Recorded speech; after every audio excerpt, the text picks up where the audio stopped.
Bonjour à tous, c'est Emmanuel, j'espère que vous allez bien et nous nous retrouvons dans cet atelier du mois. Il s'agit de l'atelier autour de l'oracle 30 clés pour illuminer votre vie, l'oracle de Gina Blossoms. Donc c'est un oracle qui était composé de 30 cartes et celui-ci est le dernier atelier, non seulement de cette année 2024, mais le dernier atelier tout court parce qu'on a brassé déjà les 30 cartes. Donc voilà. Pour ceux et celles qui se posent la question pour savoir est-ce qu'il y aura un jour 14, parce que j'avais dit que le calendrier de l'Avent arrive jusqu'au jour 14, la réponse est oui, et vous l'aurez demain. Donc voilà, je n'ai pas oublié le dernier jour, parce que ce sera le dernier, puisque c'était 14 jours du calendrier de l'Avent. Donc cet atelier, normalement, je le présente en début de chaque mois, mais par rapport au calendrier de l'Avent, c'est pourquoi maintenant il vient en fin de mois. Nous allons découvrir les 3 cartes, puisque c'est 3 que nous avons eues. Et la première est « Je suis bien dans mon corps et je suis en parfaite santé ». Alors la deuxième, « J'honore ma vérité intérieure chaque jour de ma vie ». Et enfin la troisième, « Je me réjouis de recevoir tous les cadeaux que la vie a pour moi ». Voilà mes amis, il y a peut-être une carte qui vous parle plus qu'une autre, n'hésitez pas à mettre sur pause et nous allons commencer avec la première qui nous parle de santé. Je suis bien dans mon corps et je suis en parfaite santé. Alors on voit une femme qui se prend dans ses bras et on voit aussi qu'il y a comme des groseilles au niveau de ses yeux. Et cela me fait penser à beaucoup de choses d'ailleurs. La groseille, ça peut être aussi les bons moments, les moments d'échange, les moments de partage, les petits plaisirs de la vie, les petits plaisirs simples du quotidien qui vont nous donner de la joie. Est-ce que tu prends le temps de t'accorder justement de l'affection? Et quand on regarde derrière, on voit qu'il y a des choses qui sont comme écrites derrière elle et en même temps, elle se prend dans ses bras. Cela peut faire penser aussi à de la violence et aussi à de la dépendance affective. Donc, dans l'histoire, peut-être pour certaines personnes, ne prenez encore que ce qui résonne en vous. Ceci est une guidance intemporelle et générale. Donc, à vous de prendre en effet ce qui résonne en vous. Et puis, c'est valable à partir du moment où vous l'écoutez. Mais pour certaines personnes, ça va parler aussi de maltraitance, de violence, voire même de viol. Et d'une personne qui a bouché ses yeux avec de belles choses. Quand vous regardez l'anneau, vous voyez qu'il est rond, l'abondance, de belles choses qui ont été dans le sens de la plénitude. Mais ces belles choses-là ont fait en sorte qu'elle n'a pas regardé en face ces maltraitances parce que c'était trop dur, trop douloureux à affronter, à confronter. Donc finalement, il y a une compensation. Et cela, quelle que soit la forme que cette compensation a pu prendre. Et cette carte, si jamais tu es dedans, va t'inviter à accepter ta vulnérabilité, à regarder en face ce que tu as vécu, qui t'a manqué. Quel est ce besoin qui t'a manqué, qui n'a pas été comblé, ou quelle est cette maltraitance vécue. Alors pour certaines autres personnes, ça peut être aussi un manque affectif. Peut-être par exemple que vous êtes avec une personne qui vous aime beaucoup mais qui a du mal à vous dire je t'aime ou à vous prendre dans les bras ou bien peut-être qui ne prend pas assez de temps pour les petites choses de la vie.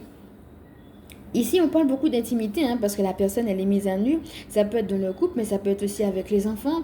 Et cette carte va nous inviter à nous reconnecter avec les plaisirs simples de la vie. Faites des goûters en famille, des batailles de riz avec les enfants, regardez un bon film devant des pop-corn maison, vous voyez, des choses qui vont vous aider à vous reconnecter à cette dimension affective. Prenez vos enfants dans vos bras, prenez votre partenaire dans vos bras et dites-lui que vous l'aimez. Et voilà, pour certaines personnes, ça peut être tout simplement le besoin de se reconnecter à ces petits moments simples. Et puis le besoin aussi de dire au partenaire peut-être que cette partie-là vous manque, que vous avez besoin, même s'il sait qu'il vous aime. Ça peut être pour le partenaire, ça peut être pour les enfants aussi. Certaines personnes disent oui, mais j'ai pas besoin de le dire. Mes enfants savent très bien que je les aime, oui. Mais une fois qu'ils sortent du travail, ils sont fatigués, ils sont harassés, ils ne partagent pas ces petits moments. Et peut-être les enfants ont besoin de ces petits moments. Ou alors les enfants ou le partenaire a besoin aussi d'entendre je t'aime et puis que tu prennes aussi ces gens que tu aimes tout simplement dans tes bras. Donc pour certaines personnes, ça va être une invitation à le dire et pour d'autres à prendre conscience qu'il y a ce besoin et à l'assouvir auprès des gens qui sont autour d'eux. Alors, ce qui est intéressant ici, c'est de voir comment tout cela a été relié à quelque chose de l'ordre de la santé. Alors, pour certaines personnes, ça va parler de dépendance affective et comment certaines personnes, justement, à cause de certaines choses qu'elles ont vécues dans leur intimité, se sont coupées. Peut-être coupées de la relation sexuelle ou coupées d'une plénitude de la relation sexuelle, de vivre la relation sexuelle, mais peut-être pas de manière aussi pleine que ce qu'elles auraient voulu. Alors, que ce soit dû à une maltraitance ou que ce soit dû au fait qu'on leur ait interdit ou qu'elles se sont interdites. Ici, cette carte va nous demander de nous réconcilier avec, peut-être pour certaines personnes, ça va parler de la vie de couple, parce qu'elles ont peut-être tellement souffert de certaines choses qu'elles n'ont plus envie d'aller vers le couple, alors qu'ici, on vous montre une femme qui se prend dans les bras. Et pour certaines personnes, ça va être réconcilie-toi avec le fait d'avoir une relation amoureuse. Et pour d'autres, ça va être réconcilie-toi avec ta sexualité. Pour d'autres encore, tu vis déjà une sexualité, tant mieux, mais aujourd'hui, tu as besoin de plus. Tu as besoin justement de ce côté très fun, très peps qu'on retrouve avec les framboises. Peut-être que tu ne le dis pas, et bien peut-être que ça sera l'occasion de l'exprimer, de vivre ta sexualité de manière encore plus pleine. Et ce qui est intéressant dans le mantra, là, je suis bien dans mon corps et je suis en parfaite santé, ça veut dire qu'on a relié ce côté affectif avec ce côté de la santé. Les bons moments que tu passes, les moments agréables, avec ta femme, avec ton mari, avec tes enfants, alors que tu sois marié ou pas d'ailleurs, hein. Et quel que soit le couple que tu as, que tu sois polyamoureux ou non, bisexuel, homosexuel, tout ça, c'est pareil. Vous voyez, c'est à toi d'adapter aussi en fonction de ta situation, mais l'idée, c'est la personne avec qui tu es ou les personnes avec qui tu es. Alors ça peut être, comme je disais, hein, dans la sphère amoureuse, mais aussi avec les enfants. Eh bien, c'est que ces petits moments de joie que tu partages, ça va vous aider dans votre santé, pas seulement affective, mais aussi physique. Le fait de savoir aussi, voilà, ça fait du bien en fait de savoir qu'on est aimé, pas juste de le savoir, mais qu'il y ait des manifestations concrètes de l'amour. Et donc, ça va être à double sens, hein. Avec les framboises, ça va être les moments partagés, mais avec la femme qui se prend dans les bras, ça va être aussi l'affection, hein. Alors, ça va parler pour certaines personnes de câlins. D'accord, hein, peut-être des personnes qui ont du mal avec ça et qu'on va leur demander de regarder ce côté du câlin. Et peut-être pour d'autres personnes, ça va être l'aspect de la sexualité et qu'on va leur demander d'aller creuser ou d'aller se réconcilier ou d'explorer quelque chose de l'ordre de la sexualité qui va justement les aider dans leur santé. Alors, ce qui est intéressant, c'est de voir que ce qui est écrit derrière toi est vraiment derrière toi, hein. Si on a écrit des choses négatives derrière toi, ce sont des choses du passé. Moi, ça me rappelle... Les choses anciennes sont passées, voici, je fais une création nouvelle. Et tu vas justement, on va voir avec la deuxième carte, depuis un espace de création à partir de ce que Dieu met dans ta vie, être en parfaite santé. Il y a peut-être des choses qui ont bloqué dans ta santé parce que justement on avait dit des bêtises sur toi ou fait des bêtises sur toi, que ce soit des maltraitances, des attouchements, des coups, même parce qu'on parle du corps quand même, hein. Touche à son corps, ça peut être aussi des coups, bref, quelque chose qui a été négatif et maintenant il va falloir laisser ça derrière toi pour entrer dans cette dimension d'affection, que tu as le droit de vivre ton affection et ta sexualité pleinement. Et on passe à la deuxième qui va nous inviter à honorer notre vérité intérieure. Les choses négatives, grises, qui ont pu avoir été marquées contre toi, s'en vont pendant que toi, tu es en train de marquer quelque chose de neuf depuis un espace de vérité. Cette vérité, c'est que Dieu t'aime et qu'il a un plan pour toi. Alors, ça peut faire penser à la plume qu'on a vue la dernière fois de Gabriel, hein, qui rappelle, c'est l'ange qui s'occupe de la mission de vie. Et qui va te permettre d'écrire justement quelque chose de neuf, quelque chose de l'ordre de la gloire. Souviens-toi que la plume, elle était pas grise, elle était dorée. Dieu, il veut écrire quelque chose à partir de son amour. Donc, si on a écrit quelque chose, que ce soit par rapport à des choses qu'on a dites ou qu'on a faites contre toi, hein, que ça a été des maltraitances, et quelles que soient les maltraitances ou autres, Dieu, c'est depuis sa gloire et depuis son amour qu'il veut écrire quelque chose. Et Gabriel est en train de te rappeler qu'il a un plan et que ta vie n'est pas terminée à partir justement de ce qu'on a dit ou fait contre toi, même si tu as pu avoir vécu des maltraitances, hein, et qu'elles aient pu avoir été touchées à ton corps physique, hein. Dans le cas par exemple de coups, de malaise, de blessures, hein, qui peuvent être physiques, sexuelles, etc. Et en même temps, la plume, ça peut représenter la plume de ton ange gardien, pour te rappeler que tu es gardiné, que tu es accompagné. Là, on voit un livre qui est ouvert. Hein, c'est intéressant de voir qu'on a eu un livre fermé avec l'histoire, justement, il était une fée, et qu'on a eu 2 fois le livre ouvert. On a eu un livre ouvert lorsqu'on parlait des annales akashiques. Hein. Comment des fois, il peut y avoir des reproductions dans la famille. Comment des fois, une personne qui a été victime de maltraitance peut maltraiter son enfant parce qu'il y a des choses qui n'ont pas été gérées, justement, dans la famille, qui n'ont pas été digérées. Tout peut se mêler au niveau du karma, au niveau de la généalogie. Parfois même, on rencontre une personne qui nous maltraite parce que nos parents nous ont maltraités. Donc tout ça, on l'avait vu la dernière fois dans le livre. Avec justement, c'était, voilà, je te laisse voir la carte, c'était des poussières de fées, hein, voilà, qui venaient sur le livre pour écrire quelque chose de neuf et pour laisser partir l'ancien. Et bien là, cette fois-ci, on voit la plume et on voit qu'autour, tout est gris pour que l'ancien puisse partir, les mauvais mots qu'on a pu avoir écrits s'en aillent et qu'on puisse enfin écrire quelque chose de nouveau depuis un espace de vérité. Je nomme ma vérité intérieure chaque jour de ma vie. Et alors, ce mantra va t'inviter à voir c'est quoi ta vérité intérieure. Est-ce que tu crois que Dieu t'aime? Est-ce que tu crois qu'il a un plan pour toi? Eh bien, c'est ça que tu dois honorer, mon ami. C'est depuis ce regard de vérité que tu dois te voir. Et c'est ça qui va te permettre d'écrire quelque chose. Et le chaque jour de ma vie, ça veut dire que c'est un travail de longue haleine. C'est pas une fois et puis c'est tout. Il est possible, si tu as vécu des choses difficiles, qu'aujourd'hui ça aille, demain matin ça va plus. Aujourd'hui, tu penses au bien et puis tu te dis que tout va bien. Puis demain matin, ben, il y a quelque chose forcément qui t'arrive et puis qui est mauvais. Eh bien, ça peut arriver, mon ami. Moi, par exemple, qui ai été victime de maltraitance, j'ai pensé pendant longtemps que comme mes parents ne m'aimaient pas, alors personne ne pourrait m'aimer. Donc, en fait, c'était ma vérité intérieure. Et chaque jour, je me lève avec ça. Donc, souviens-toi de ce qu'on a dit sur les pensées, hein, comme on se lève, comme on se couche, tu t'imagines. Chaque fois qu'une personne me disait quelque chose ou bien me faisait quelque chose, peut-être que la personne, elle t'a dit ça juste parce qu'elle est mal lunée ce jour-là, et puis c'est tout, hein.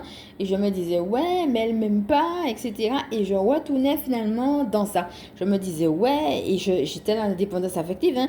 Je me disais que cette personne a dit ça parce qu'elle ne m'aime pas, a fait ça parce qu'elle ne m'aime pas, alors que c'était peut-être tout simplement à cause d'elle-même, parce qu'elle avait passé une mauvaise journée ou quoi que ce soit. Donc, en fin de compte, c'est comme si je comptabilisais les preuves qu'on ne m'aime pas, parce que c'était ma vérité intérieure. Je me disais, comme mes parents ne m'aiment pas, alors personne ne peut m'aimer. Et le pire, c'est que quand je trouvais justement des personnes qui m'aimaient, je me disais, je serai trahi, je serai menti, je serai abandonné. Donc, de toute façon, c'est pas possible. Si cette personne même, il y a forcément un sous roche. Donc, avant même de m'attacher à la personne et puis de me rendre compte qu'elle m'abandonne et que je souffre encore, pour ne pas à nouveau souffrir, je quitte la personne. Donc, même les personnes qui voulaient, même en amitié ou autre, hein, qui voulaient s'approcher de moi et m'aimer, dès que je voyais que j'étais trop aimée, eh bien, je m'enfuyais. Parce que j'étais dans cette vérité intérieure, non pas du regard d'amour de Dieu qui veut que je sois restaurée dans mes relations avec les uns et les autres, mais j'étais dans une vérité intérieure par rapport à tout ce qu'on avait dit, écrit contre moi quelque part, par rapport à des attitudes négatives, à des mots négatifs, à des maltraitances que j'avais reçues pendant toute mon enfance et qui me faisaient croire que de toute façon, j'étais pas aimable. Donc, inutile de te dire que non seulement j'avais vécu des maltraitances, en plus j'arrivais pas à aller vers des gens qui m'aimaient parce que j'arrivais pas à croire que j'étais aimable. Finalement, ce qui restait, c'était les gens qui étaient comme moi. Donc soit c'était des gens qui croyaient pas en l'amour. Donc du coup, on était dans nos manques ensemble. Et quand on était dans nos manques ensemble, on pouvait se retrouver avec des idées noires ensemble, voire même avec des addictions ensemble, parce qu'on n'arrivait pas à croire en l'amour. Ou alors tout simplement avec des gens qui étaient toxiques, qui étaient comme mes parents et qui, bien entendu, venaient écrire quelque chose de noir et de ténébreux de ma vie à travers des attitudes, à travers des actions, à travers des mots qui étaient des mots durs. Donc, quelle vérité tu veux honorer, mon ami? Je nomme ma vérité intérieure chaque jour de ma vie. Eh bien, il faut vraiment, ici, avec cette carte, on a cette invitation-là. Cette vérité intérieure, c'est que Dieu t'aime et qu'il a un plan pour toi, mais c'est ça que tu dois honorer. Et oui, c'est vrai, c'est un travail de longue haleine chaque jour de ma vie, parce que si tu as reçu des choses contraires à l'amour, même si tu sais que Dieu t'aime et que tu l'entends, eh bien, il va falloir travailler ça. Peu importe les outils que tu prends et peu importe le temps que cela va prendre. On a eu l'occasion de parler des outils lors de la dernière guidance. Hein. N'hésite pas à te faire accompagner si tu en ressens le besoin. en fait, l'idée, ça sera juste d'y aller encore et encore parce que, en fait, tu vois, c'est avec le ruban rouge, tu as la possibilité, il y a peut-être plusieurs chapitres, hein. Donc tu as la possibilité de commencer par un chapitre, puis après un autre. L'essentiel, c'est pas le temps que ça prend, l'essentiel, c'est de commencer par quelque chose. Moi, par exemple, j'ai commencé par me dire Dieu m'aime. Alors je me disais Dieu m'aime, sous-entendu, aucun humain ne m'aime. Il n'y a que Dieu qui m'aime, alors que c'est absolument pas vrai. Mais au moins, j'ai commencé par quelque chose. Et donc, tu verras qu'une chose va t'emmener à une autre. Aujourd'hui, je sais très bien que je peux être aimée de d'autres personnes. Je n'ai aucun problème avec ça. Après, je me suis dit, ok, les autres personnes peuvent m'aimer, mais de point de vue sentimental, ah voilà, c'est impossible, hein. Je me suis dit, ok, je peux avoir des amis, je peux être restaurée dans ma relation avec les uns les autres et tout. Mais sentimentalement, non. Je suis restée seule pendant des années. À me dire, et puis j'étais bien seule, faut le dire aussi, hein.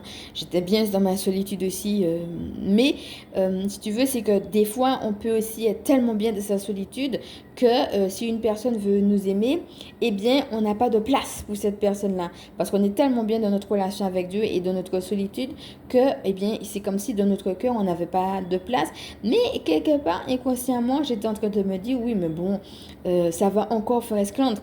J'ai déjà tellement souffert avec le non-amour de mes parents. Je ne vais pas en plus me mettre dans une relation de couple pour en plus me retrouver à nouveau avec la possibilité d'être abandonnée et de souffrir, puisque de toute façon, je l'ai déjà vécu avec mes parents. Donc, vous voyez, j'étais en train de me construire par rapport à un passé qui en plus n'était pas glorieux, plutôt que par rapport à une vérité. Mais cette vérité, par exemple, que Dieu m'aime, elle doit être mienne. Je dois la prendre pour moi. Je dois faire en sorte que cette vérité devienne ma vérité intérieure pour pouvoir l'honorer. Et encore une fois, ça peut être un travail de longue haleine, hein. L'essentiel, c'est peut-être plusieurs chapitres. Moi, par exemple, eh ben, j'en avais une ribambelle, hein. Donc, je nomme ma vérité intérieure chaque jour de ma vie. Hein. L'essentiel, c'est, comme je te disais, de commencer et puis de ne pas abandonner, de persévérer pour justement avoir une guérison qui est une guérison qui va également toucher ton corps, hein, la santé. On parle ici de santé parfaite, hein.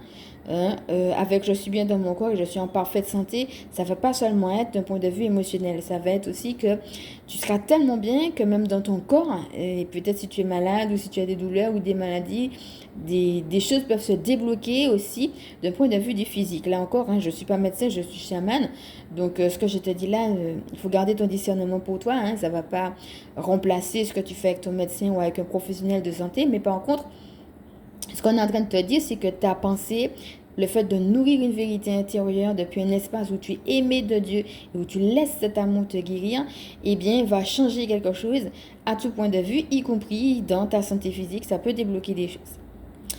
Et puis, super, on a la carte du cadeau en troisième. Et je te rappelle que lors de la dernière guidance, on avait déjà eu cette carte, hein. On retrouve ici le cadeau. Je me réjouis de recevoir tous les cadeaux que la vie a pour moi. Alors, c'est très intéressant de savoir que parfois, les cadeaux peuvent être mal emballés. Moi, par exemple, la maltraitance de mes parents, je n'ai pas forcément vu ça comme étant un cadeau. Alors, c'est sûr qu'aujourd'hui, je suis chamane, je suis démonologue. Aujourd'hui, je pourrais dire que c'est justement... j'ai beaucoup cherché l'amour, en fait. Et parce que je ne l'avais pas eu auprès de mes parents, je l'ai tellement cherché et j'ai pu vraiment le trouver qu'auprès de Dieu parce que je trouvais que l'amour humain était imparfait et qu'il manquait quelque chose à cette dimension-là. Et cette dimension de manque, je ne l'avais pas quand j'étais avec Dieu. Je recevais vraiment des énergies qui venaient me guérir. Bon, forcément, ça ne changeait pas tout du jour au lendemain à l'extérieur, mais je ressentais un amour qui était plein, qui était entier, qui venait remplir mon cœur en fait. Cette notion d'être rempli par le divin, c'était un cadeau. Mais en fait, mon cœur était en manque. C'est comme s'il y avait un trou dedans. Et ce trou-là a fait en sorte que Dieu a pu venir passer comme il est passé dans mon cœur. Et avec le recul, quand on voit les choses comme ça, on se dit, mais finalement, le trou, il est venu d'où? Ben, il est venu de la haine de mes parents. Mais c'est ce trou-là, non pas qu'on fasse l'apologie de la haine, mais que c'est ce trou-là qui a permis à Dieu de passer avec la force et la puissance avec laquelle il a passé dans ma vie. Je crois, mon ami, que je n'aurais pas eu la même relation avec Dieu. Je n'aurais eu une, hein, mais pas de manière aussi profonde que celle que j'ai avec lui si j'avais eu des parents aimants. Ici, on a écrit enjoy gift. Enjoy, en anglais, ça veut dire profiter, apprécier. Ça rappelle un petit peu les framboises qu'on a eu tout à l'heure. Apprécier les petits plaisirs de la vie. Et puis gift qui veut dire cadeau, quelque chose qu'on va t'offrir. Et dans l'idée, je me dis aujourd'hui, Dieu m'a offert la grâce de le connaître et d'avoir une relation profonde avec lui. Il y a beaucoup de cœur sur ce cadeau, hein. Ça ramène vraiment à son amour. Mais en même temps, c'est que tout est cadeau. Le cadeau, par exemple, de mes parents, c'est un cadeau bien mal emballé. Hein, parce que j'ai pas du tout vu l'amour dans la maltraitance, j'ai pas du tout vu que c'était un cadeau, mais en fait avec le recul, on a beaucoup parlé de recul lors des dernières guidances, avec le recul je me dis mais je peux apprécier aussi la façon que Dieu est venu c'est un petit peu comme la carte de l'arc-en-ciel. Quand on dit, oui, il y a la pluie et puis il y a le soleil. Dieu, on pourrait dire c'est le soleil et puis il vient, il va de toute façon sécher la pluie, quoi. La pluie, ça peut être mes larmes qui n'en finissent pas parce que je sens que j'ai besoin d'amour, que j'en ai pas, que j'ai besoin de respect, que j'en ai pas. Je suis pas traitée comme une personne, j'ai pas de dignité. On fait de moi un objet et on me traite n'importe comment. Et dans l'histoire, ça va être justement, eh bien, comment Dieu va venir restaurer tout ça dans son amour. Et en fait, finalement, c'est ma vie tout entière qui va être un cadeau. C'est pas juste une partie. On avait parlé de ça lors de la plénitude. C'est pas une partie et pas une autre. Comme quoi, oui, je veux l'amour de Dieu, mais je ne veux pas la maltraitance de mes parents. Mais c'est les deux mélangés qui font de moi ce que je suis aujourd'hui. Et finalement, dans les cadeaux mal emballés, tout ça te façonne et tout ça fait de toi la personne que tu es. Dieu est amour. Donc, il veut que tu sois dans l'amour de ta vie. Il veut que tu aimes ta vie et il veut te dire que, quel que soit ce que tu vis, ben moi, je t'aime et je passe. Et j'ai des cadeaux pour toi. Et dans l'histoire, se réjouir de tous les cadeaux et non pas de certains cadeaux, c'est pas toujours facile, je te l'accorde, parce que ça veut dire qu'il faut aussi pouvoir se réjouir des cadeaux mal emballés. Des fois, on voit pas tout de suite comment on peut se réjouir. Des fois, il faut du temps. Comme moi, par exemple, où il m'a fallu des années. Des fois, ben, on voit plus ou moins vite et puis des fois, on voit pas. Toujours est-il, et puis bon, peut-être il y a des fois aussi où on n'a pas tout à apprendre non plus. Hein, mais par rapport à l'amour de Dieu, l'histoire que moi, je t'aime et ça ne changera jamais. Et je suis prête à t'accorder encore des cadeaux. Et ici, on a aussi beaucoup de jaunes. Si tout à l'heure, on avait le gris, hein, la partie noire qui va s'en aller. Ici, on a le jaune qui est la couleur du plexus solaire, hein, qui va te permettre de passer à l'action, mais aussi la couleur des enfants, la couleur de la joie. Depuis une guidance intérieure qui sera une guidance de joie, hein, parfois, on a vraiment, vous voyez, on fait des choses par obligation, hein, un petit peu comme la dernière fois, le dernier tapping qu'on a fait avec, quand on s'est connecté à notre enfant intérieur, hein, le dernier tapping EFT où on a parlé des traditions. On peut faire des choses, oui, mais c'est pas un cadeau parce qu'on les fait juste parce qu'il faut les faire, on n'a pas de joie. Et ici, avec le jaune, on nous rappelle l'importance de la joie. On a une guidance intérieure, on a une action, oui, mais depuis cette guidance intérieure, depuis cette joie, on a parlé ici de vérité, et ici on va ajouter la notion de joie. Et c'est intéressant de voir qu'on a les cadeaux dans une période de Noël, hein. Je me réjouis de recevoir tous les cadeaux que la vie a pour moi. Ça va nous inviter à la gratitude. N'hésite pas à retourner au protocole de gratitude si cela peut t'aider. Et en fin de compte, le cadeau, donc je ne vais pas reprendre tout ce qu'on a dit sur cette carte, donc n'hésite pas à retourner sur cette carte parce que j'ai eu une vidéo où je n'ai parlé que de cette carte du cadeau. Mais il faut savoir que l'idée, ça sera que la vie, de manière générale, est un cadeau, mais que dans la vie, eh bien, chaque jour, il y a différents petits cadeaux. Et donc, comment tu peux être en gratitude pour chacun de ces cadeaux, mais aussi pour les cadeaux à venir. Ce que la vie a pour moi, ben, tu sais pas aussi quel autre cadeau la vie et quelque part la notion de surprise, hein, que la vie te réserve des surprises. Voilà, alors j'ai envie de terminer sur cette belle image du cadeau. Hein. D'ailleurs, tant mieux puisqu'on est en période de Noël. Et donc, comme je disais, c'était notre dernier atelier, non seulement du mois, de l'année, mais aussi notre dernier atelier, tout simplement sur, eh bien, cet oracle-là. Alors, pour celles qui me prennent en cours, je répète qu'il s'agit de l'oracle 30 clés pour illuminer votre vie, qui est l'oracle de Gina Blossoms. Donc, je te remercie d'avoir suivi cette vidéo qui est maintenant terminée. Et puis, tu peux reprendre les autres cartes si tu veux, des autres ateliers si tu me prends en cours. Et si tu les as suivis, je te remercie aussi d'avoir suivi ces différents ateliers. Alors, pour celles qui me prennent en cours, je répète que le jour 14, eh bien, vous l'aurez demain En attendant, je vous remercie d'avoir suivi cette vidéo et je vais vous inviter à liker si vous pensez qu'elle peut aider d'autres à partager. Bien évidemment, si vous le souhaitez, à vous abonner. Et pour ceux et celles qui ne me connaissent pas, je vais me présenter. Je m'appelle Emmanuel, je suis chamane et ma mission de vie consiste à permettre aux énergies sacrées de s'intégrer dans nos vies humaines.